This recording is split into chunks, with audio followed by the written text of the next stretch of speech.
Iran Gulf ప్రాంతాల్లో నెలకొన్న ఉద్రిక్త పరిస్థితుల నేపథ్యంలో అక్కడ ఉన్న తెలంగాణ పౌరుల భద్రతపై ఇప్పుడు రాష్ట్ర ప్రభుత్వం అలర్ట్ అయింది. ఢిల్లీలోని తెలంగాణ భవన్లో 24 గంటల పాటు పనిచేసే ఒక ప్రత్యేక కంట్రోల్ రూమ్ ను కూడా అందుబాటులోకి తీసుకొచ్చారు.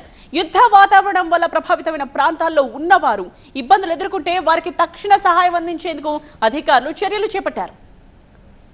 గల్ఫ్ దేశాల్లో చిక్కుకున్న తెలంగాణ వాసులను సురక్షితంగా రాష్ట్రానికి తీసుకొచ్చేలా విదేశాంగ శాఖ అధికారులు నిరంతరం సమన్వయం చేసుకుంటూ ఉన్నారు.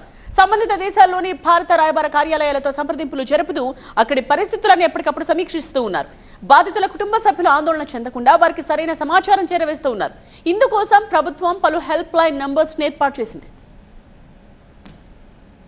ఈ యుద్ధానికి సంబంధించిన అనేక అంశాలను కూడా ఎప్పటికప్పుడు ఆ బయటి దేశాల్లో జరిగినటువంటి ఏదైతే ఉధృతమైన వాతావరణం ప్రజలను ఆందోళన పడదు. ఎందుకంటే ప్రభుత్వం, కేంద్ర ప్రభుత్వం కానీ ఇట్లా రాష్ట్ర ప్రభుత్వం ద్వారా ముఖ్యమంత్రి రేవంత్ రెడ్డి గారు మీ కుటుంబాలకు బయట దేశంలో ఎవరైతే జీవనోపాధి కోసం కానీ వ్యాపార పరంగా వెళ్తున్న కుటుంబాలకు ఎప్పటికప్పుడు రాష్ట్ర ప్రభుత్వం ఇక్కడ సెల్ ఏర్పాటు చేసి కేంద్ర ప్రభుత్వం ద్వారా వారి యొక్క యోగక్షేమాలు చేసుకునే విధంగా ప్రత్యేకంగా దృష్టి పెట్టిందనే విషయాన్ని మనం చేసుకుంటాం.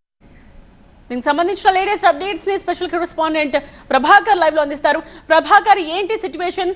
అక్కడున్న మన వాళ్ళ కోసం జరుగుతున్న చర్యలు ఏ విధంగా ఉన్నాయి? తెలంగాణ ప్రభుత్వం గత 2-3 రోజుల నుంచి కంటిన్యూస్లీ దీనిపైన ఆరా తీస్తూనే ఉన్నారు. ఆ రాష్ట్రాలకు సంబంధించిన ఎక్స్టర్నల్ మినిస్ట్రీస్తో మాట్లాడుతూనే ఉన్నారు, ఎంబసీస్తో మాట్లాడుతూనే ఉన్నారు. దానికి సంబంధించి తెలంగాణ ప్రభుత్వం ఒక హెల్ప్ లైన్ కూడా ఏర్పాటు చేసింది. ఢిల్లీ కేంద్రంగా ఒక హెల్ప్ లైన్ కూడా ఏర్పాటు చేసింది. ఎక్కడైనా తెలుగువారు ఇబ్బంది పడితే వెంటనే హెల్ప్ లైన్ సంప్రదించాలి, అధికారులు స్పందిస్తారంటూ కూడా రాష్ట్ర ప్రభుత్వం చెప్పింది. ముఖ్యమంత్రి కూడా 3 రోజుల నుంచి దీనిపైనే సీరియస్గా ఒక రివ్యూని అయితే చేస్తూనే ఉన్నారు. ఎక్కడైనా తెలుగువారు ఇబ్బందులుగా కనిపిస్తే వెంటనే అక్కడున్న హెల్ప్ లైన్ నెంబర్ కాల్ చేసి రీచ్ అవుట్ అవ్వచ్చు అని చెప్తున్నారు. ప్రధానంగా తెలంగాణకు సంబంధించి తెలంగాణ మంత్రి తుమ్మల కూడా దుబాయ్లో ఇరుక్కున్నారు. తన అల్లుడు హాస్పిటలైజేషన్ నేపథ్యంలో దుబాయ్ వెళ్ళిన తుమ్మల అక్కడే ఎయిర్పోర్ట్స్ క్లోజ్ అవ్వడంతో అక్కడే ఉండిపోయారు. చాలామంది తెలంగాణకు సంబంధించిన విజిటర్స్ తెలంగాణ నుంచి వెళ్ళిన వాళ్ళు ఇబ్బందులు అయితే పడుతున్నారు. మోరోవర్ అక్కడ దుబాయ్ కానీ అబుదాబి కానీ వాళ్ళకి అకామిడేషన్ ఇస్తూ అకామిడేట్ చేస్తున్నప్పటికీ కూడా కొంత ఇబ్బంది అయితే ఏర్పడుతున్న పరిస్థితి అయితే కనిపిస్తుంది. ఇక దుబాయ్లో ఉన్న తెలుగువారు అంటే ఎప్పుడు కూడా ఈ సిచ్యువేషన్ని ఎక్స్పెక్ట్ చేయలేరు. చేసి ఉండని తెలుగువారు మాత్రం కొంతమేర లేబర్ క్యాంప్స్ అధికంగా ఉండే అలైన్ కానీ అల్కూజ్ కానీ ఇట్లాంటి ఏరియాస్లో, దుబాయ్లో ఉండే ఏరియాస్లో వీళ్ళందరూ కూడా ఒక సేఫ్ ప్లేసెస్కి వెళ్ళడానికైతే రెడీ అవుతున్నారు. ఇక కొంతమంది అయితే ముందుగానే మూవ్ అయిపోయారు. ఎక్కడైతే యుఎస్ బేస్ క్యాంప్స్ ఉన్నాయో అక్కడనే కేంద్రంగా చేసుకొని దాడులు జరుగుతున్నాయి.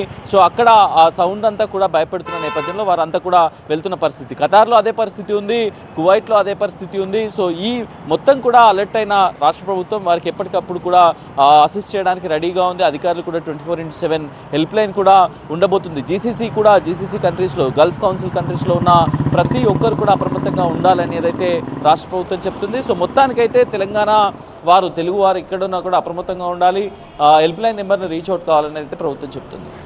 రైట్ ప్రభాకర్.